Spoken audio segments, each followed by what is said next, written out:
All statements and opinions expressed by guests of the Adult in the Room podcast are strictly their own and do not necessarily reflect the beliefs or opinions of the host, producers, or advertisers. All interviews are presented in their most complete possible form in the interests of free speech. No statements should be interpreted as financial, legal, or medical advice. Listener and viewer discretion are strongly advised.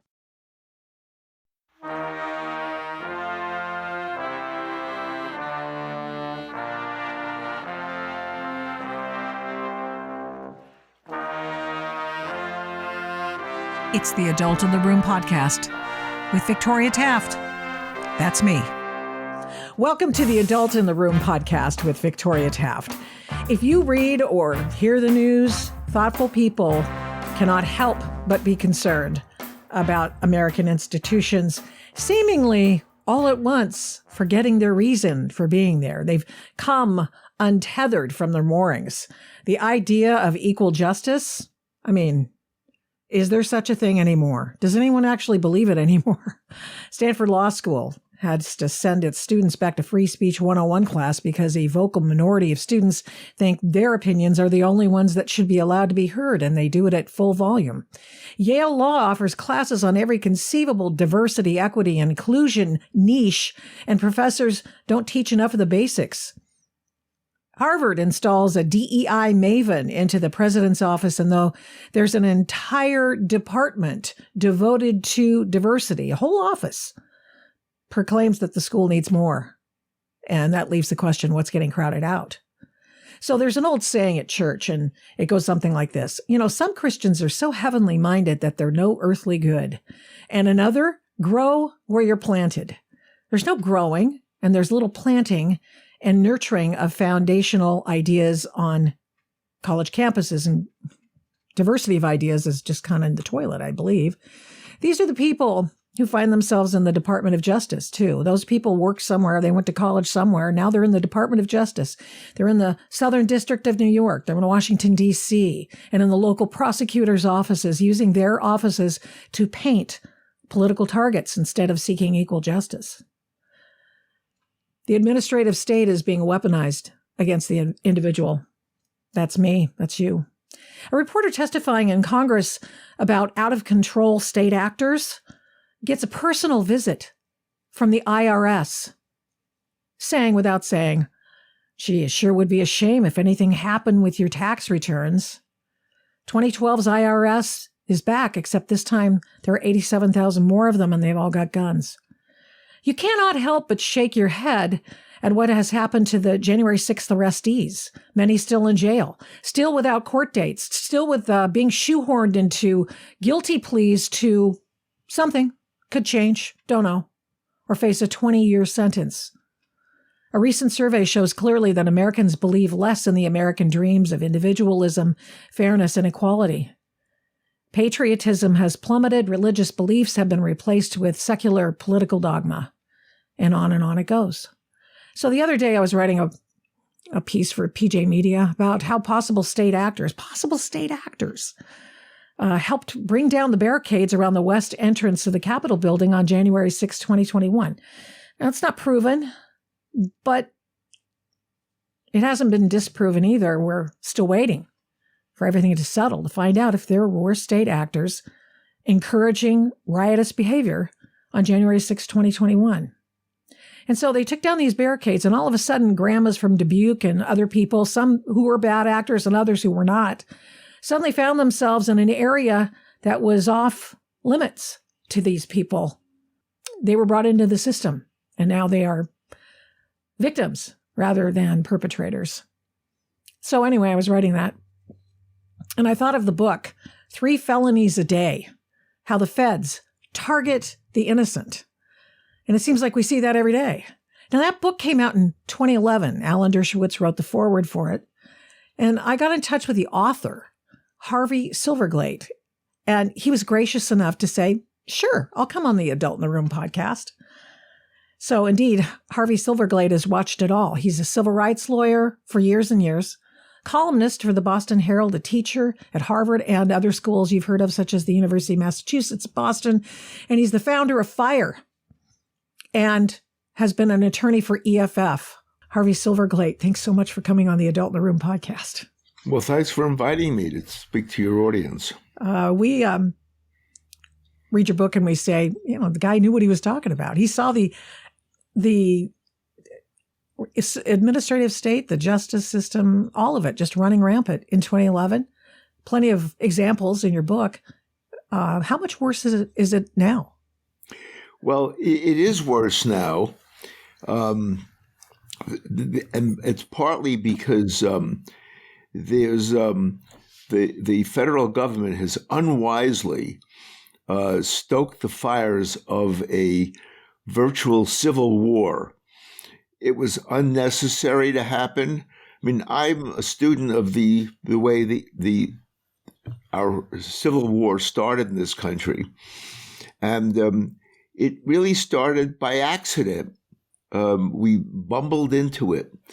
It was probably unnecessary. Slavery was on the way out anyway because economically it wasn't working anymore in the age of industrialization. We bumbled into a civil war in this country that was devastating, and the results of which are still, the country is still divided north and south. And in the last few years, starting with when Trump became president and the left declared war. Now, when I say left, by the way, I don't mean liberals. I am a liberal, which is a person on the left who believes in the Bill of Rights. I'm talking about a different left, the hard left. They call themselves progressives. And it's like the word is really very misleading. They're not progressive in the way of progress. They are stoking culture wars. And there are a few people on the right who want to take them on those same terms, leaving the real conservative movement looking on with amazement at what's going on in this country. The whole thing about the Capitol, as a criminal defense lawyer, I find it very interesting that people who are guilty have been mixed in with people who are innocent. There were people who were there as bystanders who have been tried as insurrectionists. You can't make this up. This is the United States of America. This is not Russia. This is not Iran. You just can't make it up. And it is, we are in a fraught moment, and we have to be very careful about how we handle it, because the future of our democracy, the future of our Bill of Rights is at stake. This is very serious stuff. It is, and of course, the Wall Street Journal opinion poll showed recently that people in America have become more and more untethered to the institutions. They have much more disdain for them, and they don't rely upon, they can't trust justice. They can't trust patriotism because they're getting so upset about what the government is doing to them. What's the fix? Well, the Wall Street Journal is an interesting study. It's a conservative newspaper. Of the major papers in the country, it is the only conservative newspaper. The Washington Post, the New York Times, the Boston Globe, the Philadelphia Inquirer, the San Francisco Chronicle, all these papers have become progressive. Again, not liberal, I'm fine with liberalism. Progressivism, I am not fine with. And you can't, what you can't, I'm fine with editorial pages I disagree with. Happens all the time. I'm very upset where I know the facts of a news story and I read them in the paper, and the paper is nothing like the facts that I know because I'm a lawyer participating in them. As you may know, I represent John Eastman, and I'm reading the reports about the government going after him, and it's like I'm reading fiction. These are major daily national newspapers that even have international editions. If I want to know what's going on, I read the news pages of the Wall Street Journal. The journal's editorial pages hew to conservative, of course. It's been so forever. But the news pages are accurate. Now, they're limited. They cover major national stories. They're covering, for example, Ukraine, which is not technically a business-related story, but it is a major story, and they're covering it. And if you want to know what's going on in Ukraine, you have to read the Wall Street Journal. If you want to know what's going on in Washington, you have to read the Wall Street Journal. The editorial pages hew conservative. The news pages a straight arrow. Now, why is this so in this country? Well, what has happened to the left? I'm a person on the left. I'm very concerned about it. Anyway, so there's my gripe. John Eastman, a constitutional lawyer. He's a man who's been a dean of a law school. He's no joke. He's a serious person. He is a very serious scholar. He is a very serious scholar and lawyer, and he's being treated like some kind of insurrectionist fascist. It is unbelievable. He has been brought up on charges, from what I can gather, for proffering a legal theory and suggesting that to President Trump. And that was his insurrectionist moment. Right. When I was in law school, that was called creative lawyering, coming up with a theory that nobody else, he's brilliant, by the way, coming up with a theory that nobody else has thought about. And it's a legal theory. He wasn't suggesting bringing in the army. He wasn't suggesting bringing in rifles. He was a lawyer with a legal theory, and he's being looked at as a criminal. It boggles my mind. Well, in your book, you write about how the nebulousness, if you will, of the criminal justice system, the regulations that we've imposed now, and now are being enforced and used in ways that we've never even conceived that they could be used. Well, and yeah. You want me to explain the basis for this, how this has happened? Yes. It's very simple. Federal criminal law is unique. In state courts, the law is based upon English common law principles. Over the course of centuries, and we're talking many centuries, both before and after the American Revolution, English common law has evolved through court interpretations of general principles. So in the state courts in this country, with the exception of Louisiana, which has the French Napoleonic Code, every state is a common law state, meaning that the law has evolved according to societal practice and understanding. When you're charged in the state court with larceny, everybody knows what that means. When you're charged with riot, everybody knows what that means. When you're charged with murder, everybody knows what that means. In the federal court, you're charged with mail fraud. Nobody knows what that means. And the reason is this. The only way the federal government has asserted jurisdiction over ordinary criminal activity is because they have jurisdiction. They have been allowed by the Supreme Court to have jurisdiction based upon the means. By that I mean this. There is no general federal jurisdiction over theft by fraud, for example. But if you use the mails or you use the telephone, the facilities of interstate commerce or interstate communication to further a fraud, you are guilty of mail fraud or wire fraud. Mm-hmm. How do you define fraud? Anything that a federal prosecutor can convince a judge is fraud, somehow dishonest.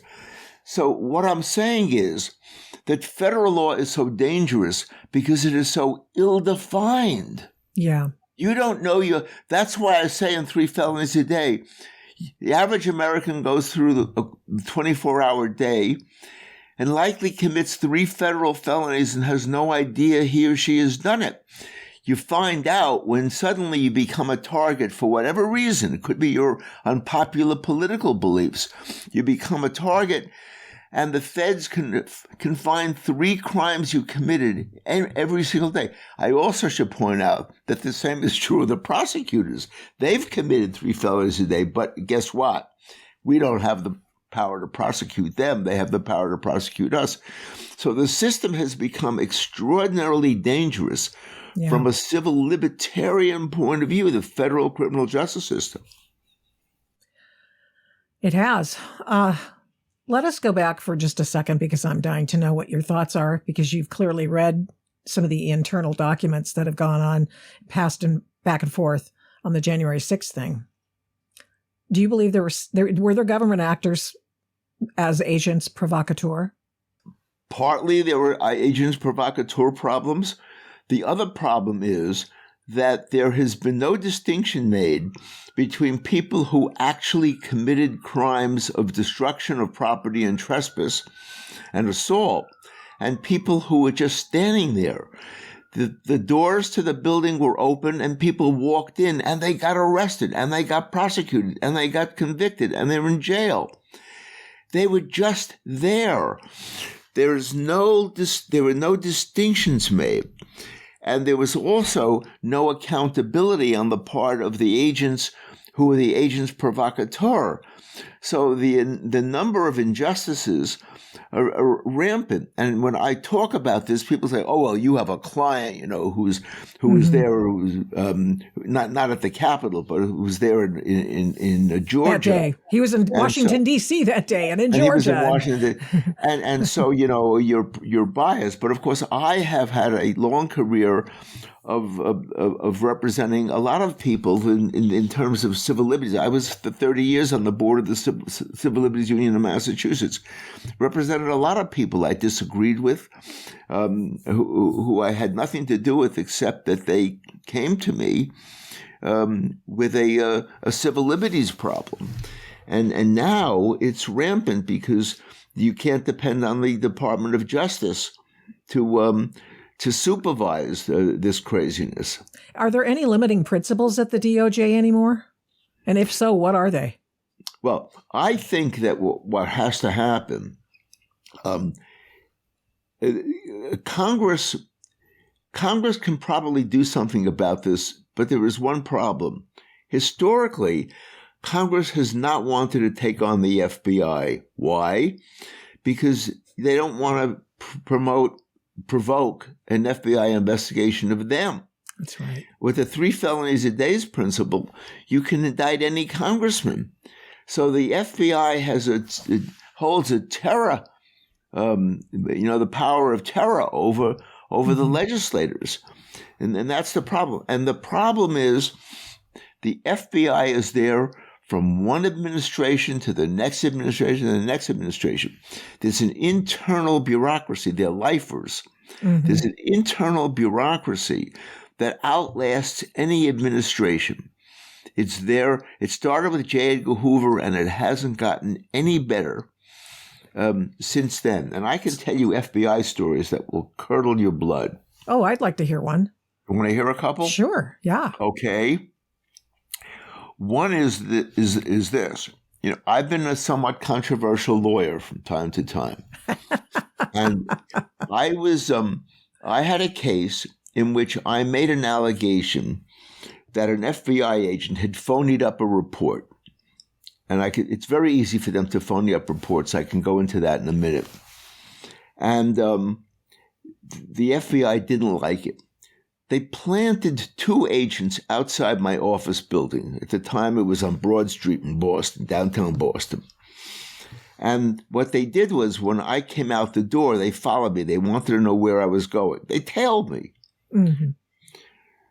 One day, 2 agents were outside, and somebody who they thought was me, but it was not me. It was somebody else in the building, who probably was my age, maybe looked a little bit like me. They followed him. He went underneath the Southeast Expressway, which was an overhead that since has been torn down, and there was a car parked under it. and there was a woman behind the steering wheel, and this lawyer or person, who may not have been a lawyer, I don't know who it was, got into the car and engaged in oral sex with this woman, then went back to work. The agents were so excited, they wrote up the story, and if they put it in the file so that if they ever needed something against me, they would have something against me. How did I find out about it? A friend of mine who's a very prominent criminal lawyer in Boston, he had a case in which that file happened to be produced accidentally through discovery in the case, and he read it. And he called me up and says, Harvey, you are not going to believe this. This is what the FBI has this report on you. Well, I was incredulous because cynical, you could be how cynical can you get?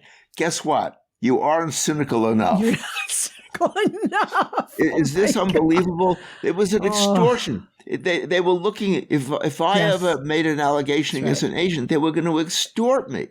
Let me just pause there for a moment to say that's exactly what J. Edgar Comey did, if you will, to President Trump when he told him about the notorious P tape in which it was alleged that hookers employed by President Trump in a Moscow hotel were peeing on the bed because it had been Obama's bed used by Obama and his wife when they went to Moscow.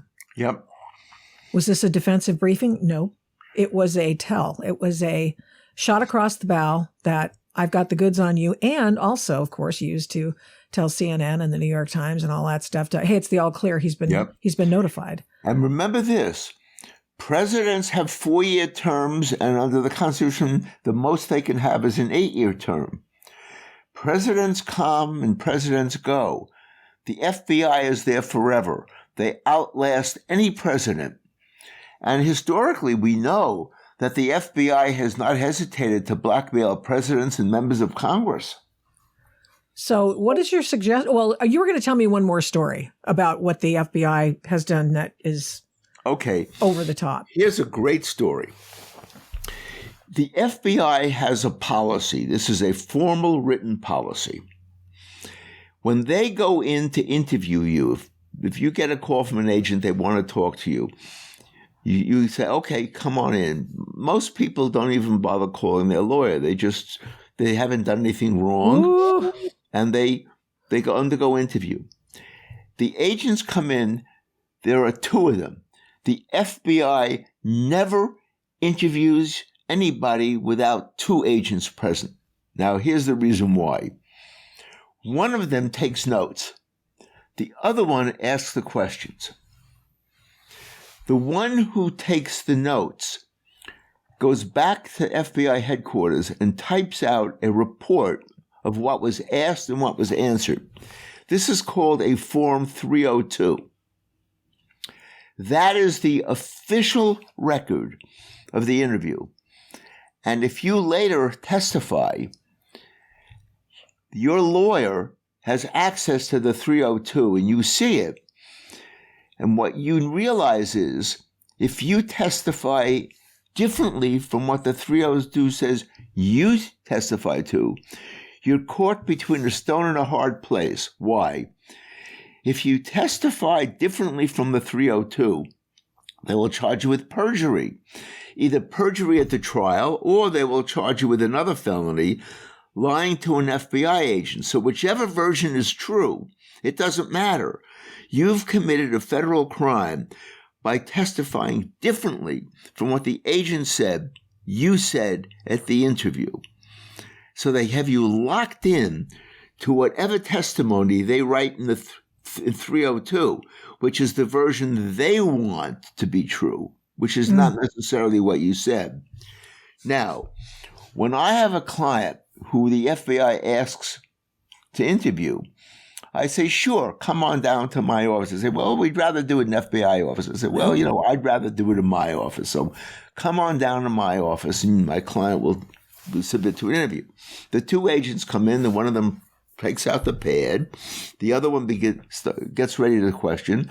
I pull out a tape recorder. Now they're no longer tape. Now it's electronic. I pull out a recorder. They said, our regulations, we're not allowed to have these recorded. This is an actual FBI regulation. They may not interview a witness if it's being recorded. Okay, let me put it this way. What it really means is they will not do an interview if there's an accurate record of it. They want the Form 302 to be the only unquestioned record of what was said in the Q&A. And I say, well, I have my own policy. My own policy is I don't allow my clients to give interviews unless I'm allowed to record them, in which case the agents get up and walk out. Or you escort them to the door. Right. But why do they walk out? Because I wanted to have an unquestioned, accurate record of what the Q&A was. This is unbelievable. We're not talking about Russia now. We're not talking about Iran. We're not talking about Belarus. We are talking about the United States of America. We have all these nebulous laws, the administrative state and everything. Now, let me ask you something, getting into the weeds a little bit. Do you believe that part of the problem we have with federal law, federal regulations, is the Chevron deference? And will you be okay? You see, the problem is, under the guise of this seemingly simple, seemingly innocuous statute, mail fraud, wire fraud, the feds have enacted tens of thousands of regulations, each of which has the force of criminal law. Mind you, Congress has never voted on any of these things. And you can violate. You go through a typical day. This is what 3 felonies a day means. You go through a typical day, you invariably commit a few arguable federal felonies because they're so ill-defined. If they need to use you either as a witness or they want to get you as a defendant, they can go through your typical day and they can find some crime you committed, some arguable crime. Just in the course of living normally, you commit arguable crimes. And so this whole system has to be changed root and branch. It's a massive job that would have to be done. How would you do that? Well, I think that one thing I have always hoped is that there would be somebody on the Supreme Court who would organize a Supreme Court majority to put an end to this on the ground that it's a violation of due process of law to subject somebody to such vague standards of criminal behavior. So you're talking about the Chevron deference right here? Yes. Or, okay. Yeah, well, they keep chipping away at it. And my understanding is there's a case, I thought it was this session, and I haven't paid too close of attention, but that would basically do away with it unless it would certainly be a start. And, I think the principle has to govern the approach to all federal criminal laws. Ultimately, that should be it. If you have committed a federal fraud, the indictment has to be specific.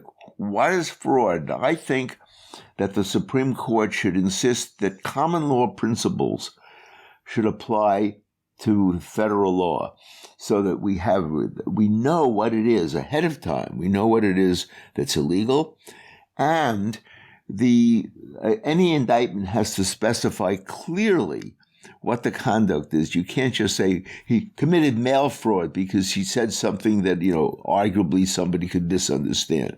That should no longer suffice as a federal crime. Would you ever consider defending President Trump? He clearly needs lawyers. Absolutely. And Alan Dershowitz, who's, by the way, a good friend of mine, he and I met. He was a first-year professor at Harvard Law School the year I was a first-year student. And we met and we became solid friends. We've been friends. We've done many cases together. I'm going into New York in a couple of weeks to visit my son and daughter-in-law and grandkids. I'm stopping by to see Alan. He has gotten a lot of blowback because he represented Trump in the first impeachment. Now, he didn't vote for Trump. He's a liberal Democrat. Liberal, not progressive. Right. Not the oppressives. They're oppressive. Right. Let's just be He's clear a liberal about that. Democrat. He did not vote for Trump, but he represented him.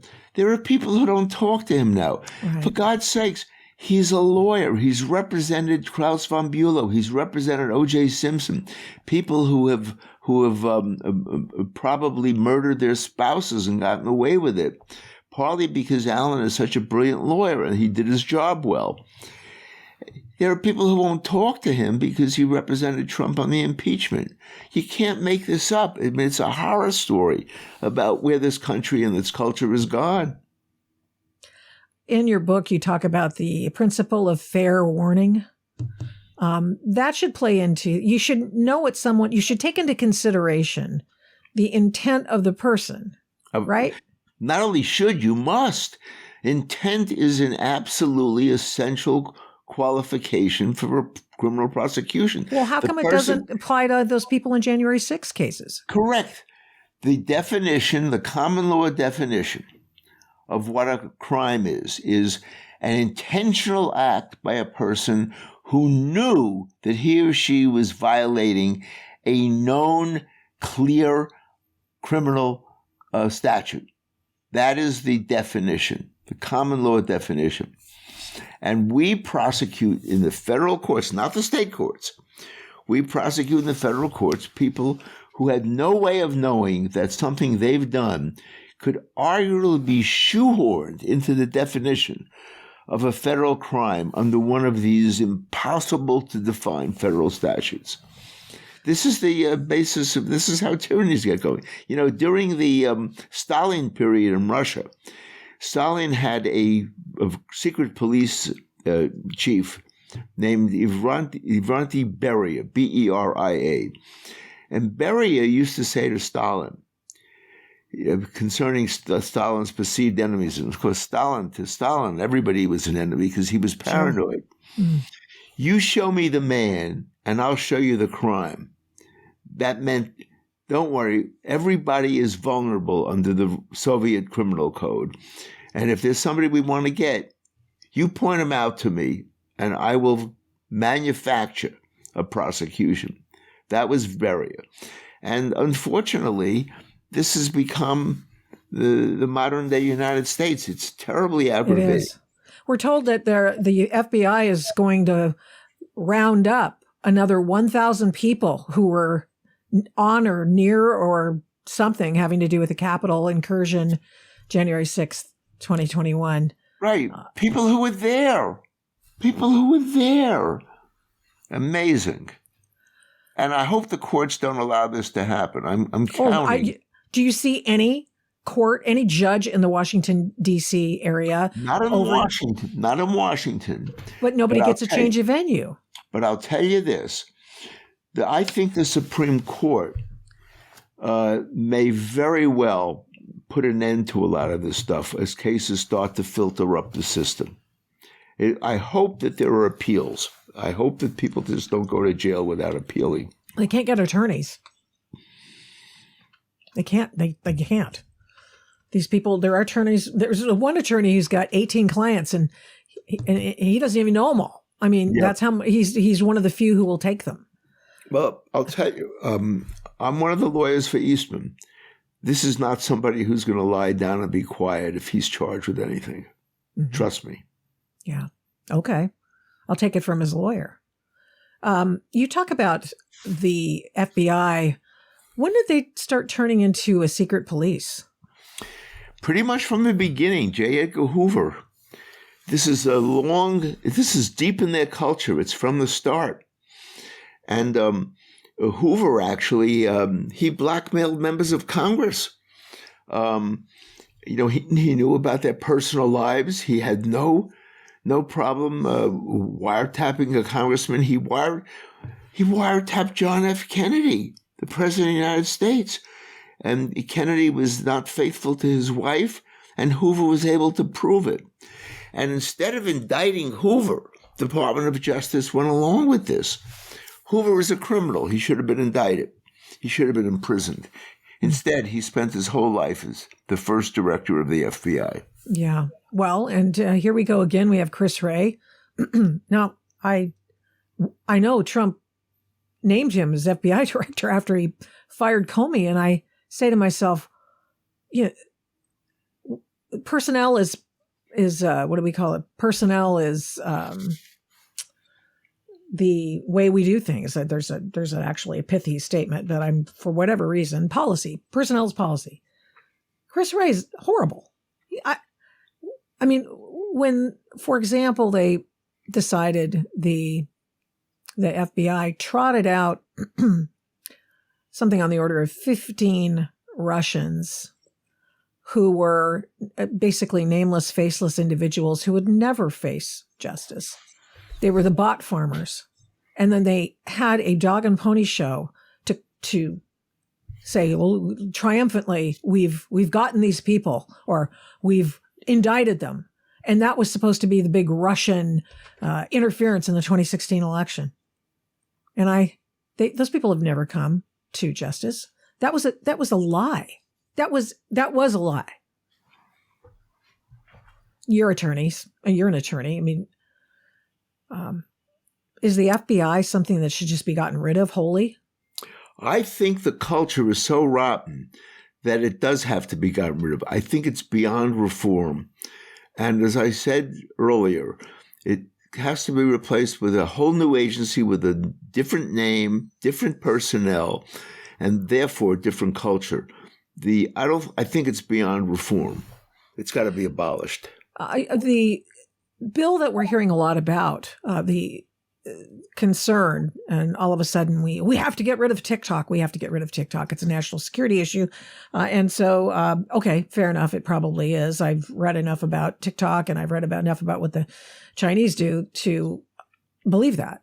But what do? They come up with a so-called Restrict Act, which just empowers the different agencies of government. For example, it stands for, I'm reading here, the Restricting the Emergence of Security Threats and Risk Information and Communications Technology, to give the Department of Commerce and other agencies that deal with international trade the ability to come with guns and or using the DOJ to go after individuals, and it doesn't specify who, to empower them to look even further for malevolent tendencies, actions that may be against the law and all this other. This sounds like the Patriot Act again. I'm not sure that TikTok has to be gotten rid of. I think that maybe the way to deal with it is to require disclosure of ownership and of any influence that the Chinese government has over the operation of TikTok.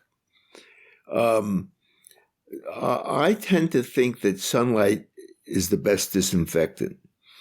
And I think it would be more in accord with American values to not abolish it, but to require full disclosure of the influence of the Chinese government over the operation of the app.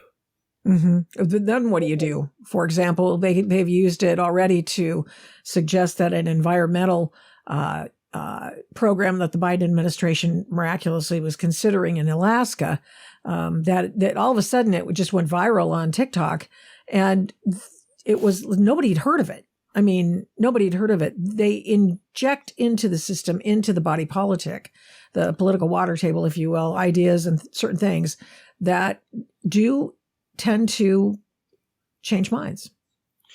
I think full disclosure, if we could figure out how to require it and enforce it, I think that full disclosure is the best way to deal with TikTok. Okay. And now, eventually, what would happen is some competing service would emerge that's more reliable. Mm-hmm. Mm-hmm. In your book, Three Felonies a Day, you talk about how, let me just make sure that the law schools seem to be, oh no, excuse me, that's one of your Boston Herald columns. You're running for the Harvard overseer government board. And I know that you have concerns about what's going on in the colleges and the universities. And these are the people who are training the next bureaucrats and judges and lawyers. Yep. It's a great threat to the future of the country. The whole scene, at colleges and universities, is of great aggravation to me. Because for several reasons. One is the colleges and universities have been taken over by progressives, not liberals again, progressives. And they don't have any respect for academic freedom. They also have made sure that an army of administrators is hired by every liberal arts college. It takes very few administrators to run a university. But there are now more administrators than there are teachers in American higher education. What they do is, number one, they double the amount that it costs to go to college. So Harvard, which should be $40,000 because they have to pay these administrators, is $80,000 a year. Number two, they harass professors who insist on exercising their academic freedom. And you find professors brought up on charges who have simply said things which challenge the ruling elites and the reigning philosophy of academic culture today.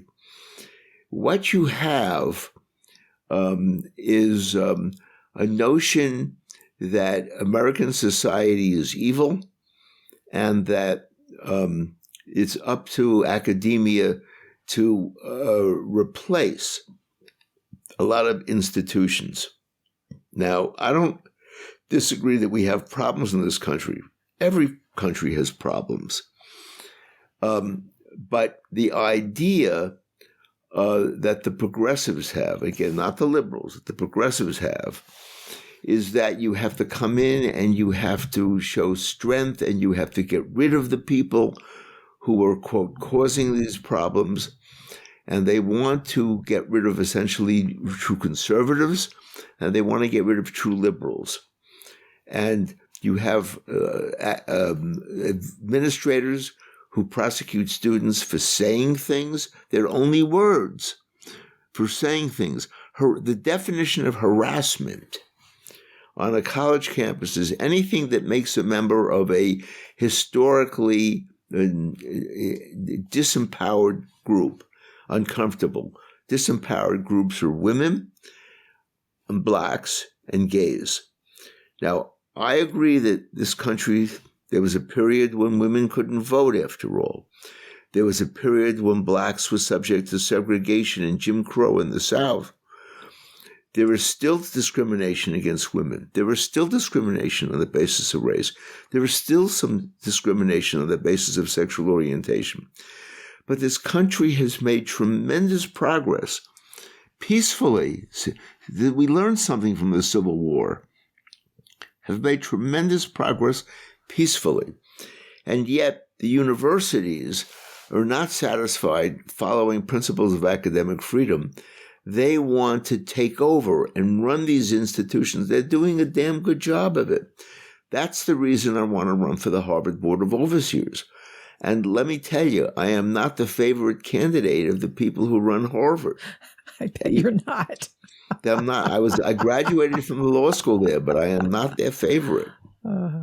Well, you said, at least when I read about your candidacy, we found out that you'd run before, or you couldn't get enough signatures for your petition. So Correct. Now you're writing as a write-in. You're running as a write-in. What they did was they increased the number of signatures required many times because they want to discourage people like me from running and interfering with their little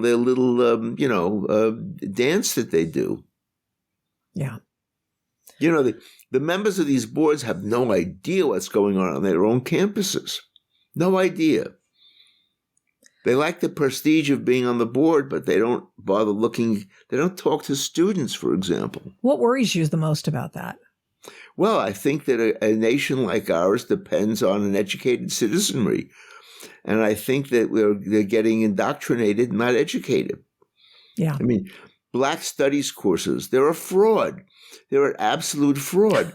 My prescription for dealing with the problem of unequal racial education in this country is that we have to improve public education. And if we improve free public education, Black kids will get the same education that white kids get. But it's not going to happen because of the teachers' unions. That's another problem. Public unions. I am in favor of private unions. I am opposed to public unions. Why? There's no two sides at the bargaining table. That's right. Nobody's sitting there for the kids. It's the fundamental flaw of public education is the teachers run everything and the parents and the voters are powerless. And I'm very familiar with public education. I actually taught a course at the Cambridge High School one semester, and I saw how they ran the place, and I saw it's terrible. It's no surprise that so many people who can afford it send their kids to public education or to parochial school. Mm-hmm, mm-hmm. I actually know of several Protestant families that sent their kids to Catholic school because the education in the Catholic school was so superior. Yeah, I did that with my Protestants daughter. who were going to Catholic school. Mm-hmm, mm-hmm, mm-hmm. So today you got up and you maybe read a paper or looked on the internet to find out what the news was. And Harvey, so, you've looked at these stories, and what made you go, oh, you gotta be kidding me. What happened to you today? What did you think? Every day, of course, there's the stories about the FBI and the Department of Justice dealing with the, quote, insurrection. I have to read those carefully because I'm representing a client. I also notice that there's somewhat skewed coverage of the war in Ukraine. If I want to know what's going on in Ukraine, I'm so thankful that the Wall Street Journal considers it a story that, even despite its narrow coverage, business-related coverage, the Journal covers it daily. And so if I want to know what's going on in Ukraine, I read the Journal first. I read 4 newspapers a day. The print edition, I'm very old-fashioned. The print edition, I hate reading newspapers online. I read the Boston Globe, the Boston Herald, the New York Times, the Wall Street Journal, and I subscribe to the Washington Post online.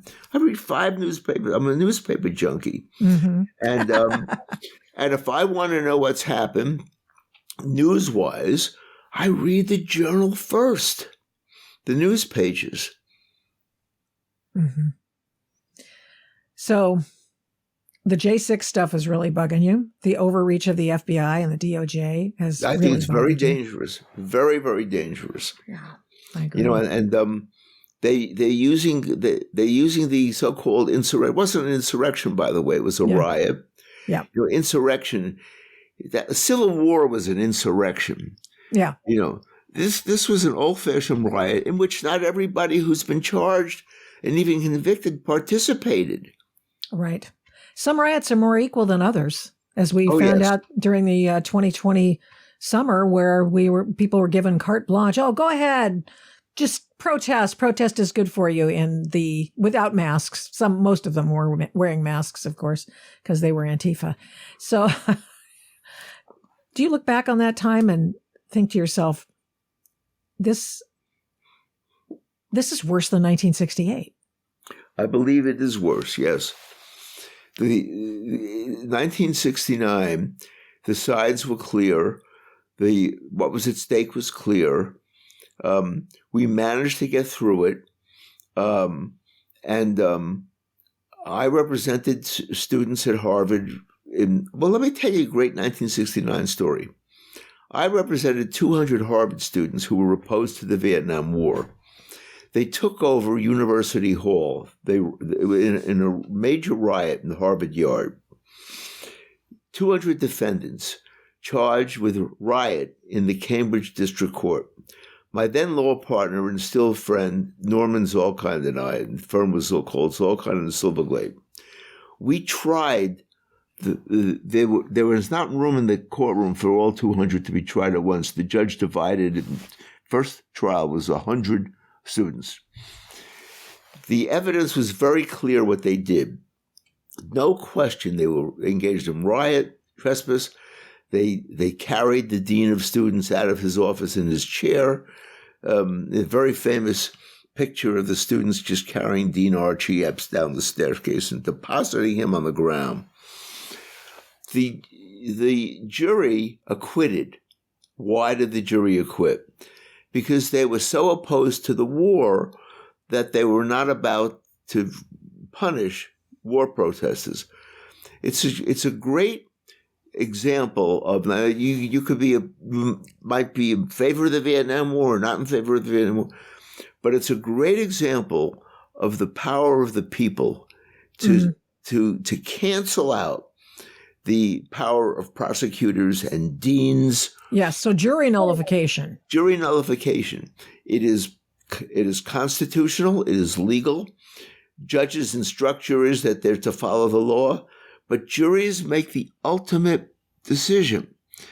And the founding fathers who wrote the right to a jury trial into the Constitution have done us all a huge favor by putting the power into the hands of citizens rather than into the hands of prosecutors. As is in France, for example, there's no jury trial. You're in the hands of the prosecutors. You're in the hands of the state. It's frightening. Could you, if you were a defense attorney, I'm pretty sure that I know the answer to this, but could you, in closing arguments, or say, and you have the power, the jury, if you don't think this is right, you have the ability to say that the law doesn't apply here? In most states, the lawyer, it's considered an improper argument because the jurors are supposed to follow the judge's instructions as to what the law is. But a good defense lawyer can figure out how to get the message across. Mm-hmm. You say to the jury, you have the final, unreviewable power. I don't say to a jury, you can disobey the law. You can disobey the judge's instructions. But the way you put it is, you have the ultimate, unreviewable power. If you acquit, there is no appeal. The prosecutor doesn't have an appeal. That's a way of saying, indirectly, don't listen to the judge, don't listen to the prosecutor. Is that what you said? Is that what you said in 1969? Yes. That's exactly what we said, and the jurors got the message.